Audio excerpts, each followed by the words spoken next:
In the shadowed corridors of Tudor England, a tale of intrigue, betrayal, and secret codes unfolded, a story centered on Mary, Queen of Scots, and the desperate measures she took to reclaim her throne.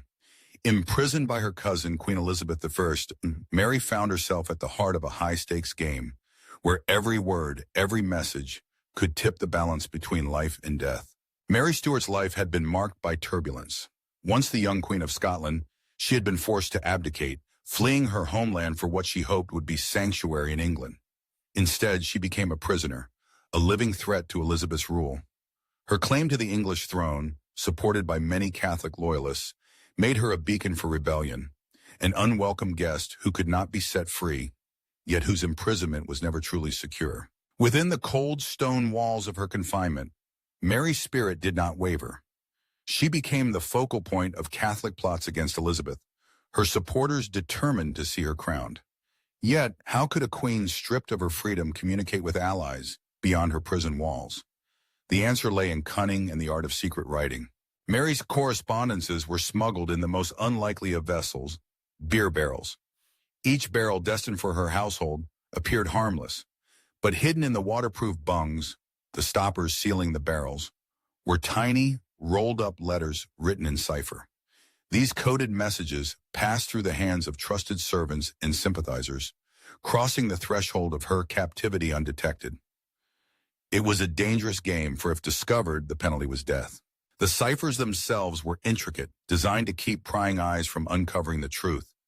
Mary and her co-conspirators used substitution codes, symbols, and complex keys, hoping to outwit Elizabeth's formidable intelligence network. But the English court had its own secret weapon: Sir Francis Walsingham, Elizabeth's spymaster. A master of surveillance and subterfuge, Walsingham had built a web of informants and codebreakers.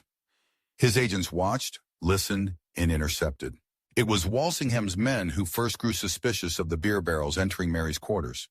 Through careful observation and a network of double agents, they discovered the hidden messages. The intercepted letters were handed to expert cryptanalysts, who painstakingly deciphered their contents. Among these intercepted communications were letters that would become infamous: the correspondence between Mary and Anthony Babington, a young Catholic nobleman determined to free her and assassinate Elizabeth. The Babington plot, as it became known, was the most serious threat to Elizabeth's life. In their coded letters, Babington and his fellow conspirators outlined their audacious plan.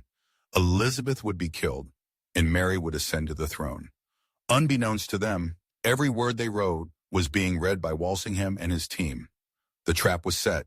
Walsingham allowed the plot to progress just far enough to ensnare all involved, collecting undeniable evidence of Mary's complicity. The consequences were swift and severe. The conspirators were arrested, tried, and executed. But the real prize for Elizabeth's government was the evidence against Mary. Her own words, coaxed from the shadows of cipher and secrecy, sealed her fate. In 1586, Mary was put on trial for treason. The secret messages, smuggled in beer barrels and decoded by her enemies, provided the proof needed to condemn her. On a cold February morning in 1587, Mary, Queen of Scots, was executed.